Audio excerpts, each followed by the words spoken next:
What is going on, guys? Welcome. Whoa.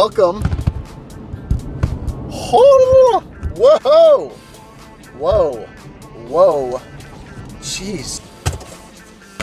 What is going on, guys? Welcome to today's video. Today, well, actually this week, we are in Morgantown, West Virginia, which is my hometown back on the East Coast. I'm hanging out here for the week to be with my family, be with my father, and really just getting some work done and spending some quality time with the family. So other than that, what we're about to do right now is head into the gym and continue the power building program that I just started about 3 weeks ago.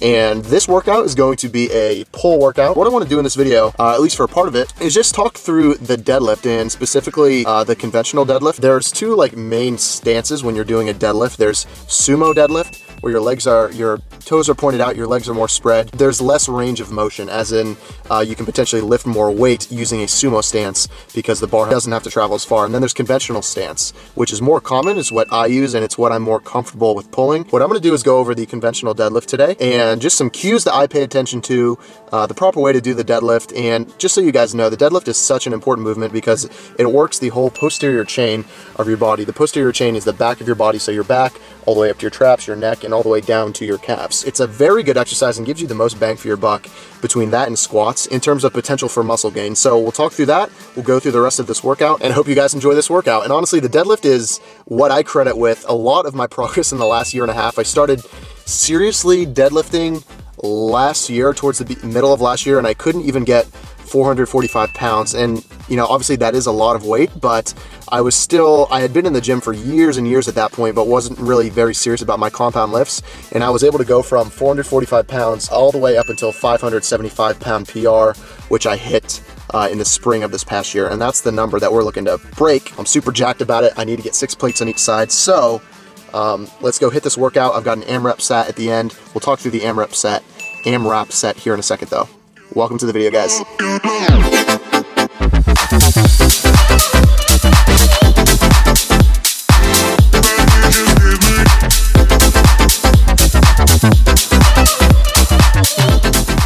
What is going on, guys? Hope everyone is doing well. Starting off this pull day with 4 scoops to the dome of PE Science High Volume Nitric Oxide Pump Enhancer. I love it. Blue Frost flavor is my personal favorite. Starting off with deadlifts here, conventional, and what I'm doing is 4 sets of 6, and the last set is an AMRAP set, which means as many reps as possible. Now, some things that I focus on with my deadlifts is, first, we'll start from the top, is just foot placement. I like having my feet at shoulder width apart, feet pointing directly forwards. The bar, 2 to 3 inches from my shins is where I like to start out.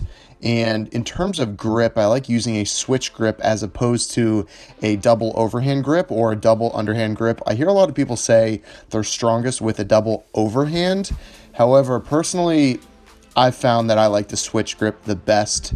Other things I focus on are just lumbar flexion, lower back rounding, trying to avoid that.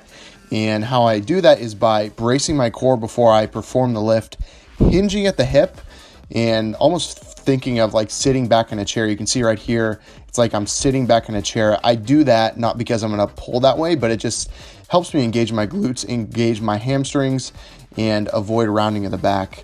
I really try to feel that tension in my glutes and hamstrings, like I said. Now, lifting off the ground, I push through my heels. Cue that personally helps me with rounding of the back is I think of pushing the earth down as opposed to pulling the bar off the ground. I picture my legs literally pushing the earth below me down as I stay in the same position. And other cues I've heard that help other people is like pulling a sword out of a stone. I've never personally had that help me, but some people, it helps them. So I've also heard the long arms cue. Someone call out long arms, which really means slightly rounding of the upper back, which is good, which is called thoracic flexion, which is not a bad thing. Some people say no rounding is better, but long arms is slight rounding of the upper back, scapular depression, and locking your elbows. Locking your elbows, keeping those long arms. And then the long arms cue really helps you just not bend your arms and recruit your biceps. A lot of people tear biceps doing deadlifts. And then also thinking about pulling the bar towards your legs with your arms using your lats is something that really does help me, because something that I personally struggle with is the bar getting too far out in front of me, which makes it much heavier and just unnecessary. So really focusing on pushing with your lats, keeping the bars close to your legs as you can throughout the whole movement. And then something I've struggled with in the past is hyperextending at the top. When you stand up, just stand up and lower the bar back down. You don't need to bend your back any further back than necessary. My comment section would always be riddled with, bro, you are hyperextending way too much. And then I kind of learned the hard way just from hearing you guys talk about it. But those are some of my cues for deadlift. Hope that helps you guys.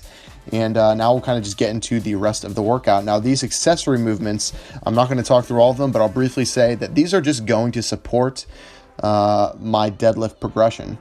And with this power building program, I'm getting in extra volume with the accessories. But what these are really doing, like I said, is going to enhance my deadlift by just strengthening all those ancillary muscles, my middle back, my lower back, upper back, my rear delts, biceps, obviously, really going to support everything. So with that being said, we're about done.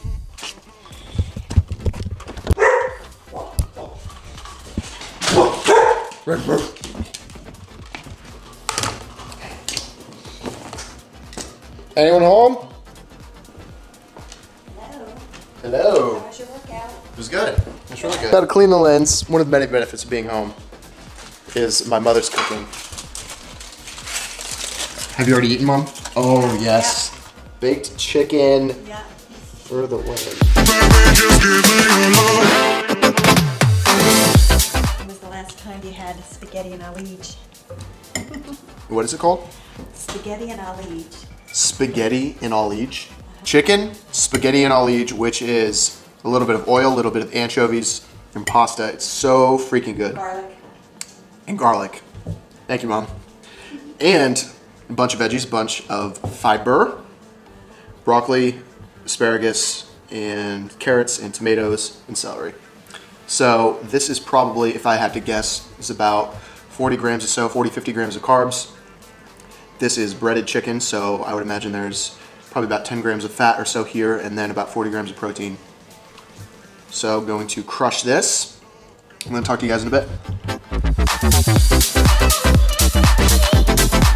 It's not an espresso, but it'll do. You guys drink coffee at night? I can literally drink coffee and go to bed right away. It's never been an issue for me. But this, on the other hand, this is a problem. And in these, personally, these Hershey variety packs, I always go for Crockle Can F all the way off. Milk chocolate the same. However, I go for that Special Dark Life and that Mr. Good Bar Life. I'll do 2 of each. Actually, I'll just go ahead and round it to 5. This book is called The Success Principles by Jack Canfield. Guys, I said I was going to start doing book reviews, and I did one like a week ago, and I haven't gotten into them since, so mark my word, I will do one once a week. So this book, The Success Principles, is one of the first like personal development books I read back in high school, and I read it alongside The 7 Habits of Highly Effective People by Stephen Covey, like these 2 books at the same time. And it like blew my mind and made me start thinking in such a different way. What I want to do is talk a little bit about it, 10 things that I took away from it that I feel that you could benefit from, and perhaps you may be inspired to pick up the book and read it on your own. I highly suggest you do. Now guys, first thing the book talks about is the idea of never giving up. Now we hear about that all the time, but the way that Jack puts it into context is so inspiring. He talks about how when he was launching the Chicken Soup for the Soul book series, he was one of the authors of that book series. They got denied by like 150 publishers. He went around to convention after convention. No one would publish the book. Finally, when a publisher read it, they said they'd sell maybe 10,000 copies. And when he told them that their goal was to sell 1.5 million copies in a year and a half, they like laughed and basically like shunned them away. So, and the book has gone on to do that and well exceed that. So never give up is one of the first principles he talks about in the book. Second, take action. He talks about how a lot of personal development is about the law of attraction and sitting and visualizing what you want and dwelling on it. But then he talks about how the last 6 letters of the word attraction is action. And if you don't get off your ass and you don't actually start doing something and start building your dream, if you just sit around and meditate and visualize what you want and never actually do anything, you're not going to get anywhere. So that's very clear in the book. A bias towards action is what he calls it. Third thing he talks about is becoming a reverse paranoid. Now, a reverse paranoid is someone who thinks that the world is out to support them and support their dreams, versus a paranoid who thinks everyone's out to get them, everyone's out to, screw them over. Reverse paranoid is everyone is conspiring towards helping me achieve, everyone is believing in my goal, everyone I touch is going to assist me in some way. Becoming a reverse paranoid and feeling as though you're going to be supported by everyone and your beliefs are going to be supported is a belief that many of the successful in life adopt. And it's a belief that you should adopt if you're going to be going after your goals, believing that everyone around you is going to support you and is going to believe in your vision. Fourth thing he talks about is not settling. He has you in the book write out a list of things that aren't exactly the way that you want them. It could be something as trivial as the sliding screen door slams. Basically anything in your life that's not the way that you want it. It could be super small, write it down, and then on the other side, write how you would want it to be. And then the small things that you can knock off the list in a weekend, start knocking them off and building momentum. Really helped me dwell on the things in my life through day to day that I really didn't like, or things that bothered me that I really could focus on those and make a change. Fifth thing he talks about is taking 100% responsibility for your life. Now in this book, there's 64 chapters. Each chapter is a principle, the success principles, which the book called, and of the 64, take 100% responsibility for your life is chapter number 1. Very important. He basically hammers home the fact that you are 100% responsibility for your life, everything in it, no one else is, and everything that happens to you, good as bad, is something that you have brought about. Whether you believe that to be true or not, I choose to believe with my life that that's the case, and with taking 100% responsibility for my actions, I have more control over my life and every component in it. Sixth thing he talks about, stop complaining. He says, if we complain, then by definition, complainers, there has to be a reference point of something you would prefer. And he also goes on to say how no one complains about things that we can't control. No one complains about gravity, because gravity is just there. We only complain about things that we can control at the end of the day. So if you catch yourself complaining, think about the way that you would want it to be, and then start taking action towards making that a reality. Goal setting. Now goal setting, you can find that in so many books, but number 7 is goal setting. I really took home from this, and he talks about how only 10% of Americans set goals. And then he goes on to say that 90% of the world's resources are controlled by the 10% that set goals. And then the 10% that set goals basically use the 90% that don't have goals set to help them achieve their own goal. The 90% of those that don't have written goals get used by the 10% that do have written goals. He has that written in the book, and I was just like, damn, that's fire, and now I need to write some goals. So this book honestly was the first book that inspired me to really get serious about starting to write out goals. He has you write 101 things you want to accomplish in your life by the time you die. And I never really thought about that stuff before. I was just like, oh, I'm just gonna get a job and just go about my life and then eventually die. Until I read this book and I was just like, no, we're focusing and we're gonna achieve a lot of shit. Very powerful stuff, guys. Very, very powerful stuff. 2 last things is he talks about doing things you enjoy. If you do things you enjoy, everything else in life will fall into place. You will work hard, but it won't feel like work. You can go all day. And the last thing is just explore. Explore life, travel, get out, spend your money on experiences, don't spend your money on as many things. So with that being said, hope you guys enjoyed this quick little summary of things that I found helpful in this book. I will link the book in the description. I highly recommend you picking it up. It is an old book. It's probably like, if I had to guess, probably like 15 years old or so, 15, 20 years perhaps. But all of the principles in the book, as with many personal development, self-help books, I don't like calling them self-help books, but the information in them doesn't go out of style. It doesn't get old. It applies to us at all times, because we're human and we will always struggle with the same things, same fears. So with that being said, hope you enjoyed it. Guys, this is gonna be the end of the video, super short. Hope you enjoyed the workout, deadlift talk, and I'll see you guys in the next one on Friday. Love ya. That candy was so good. I'm gonna go get some more.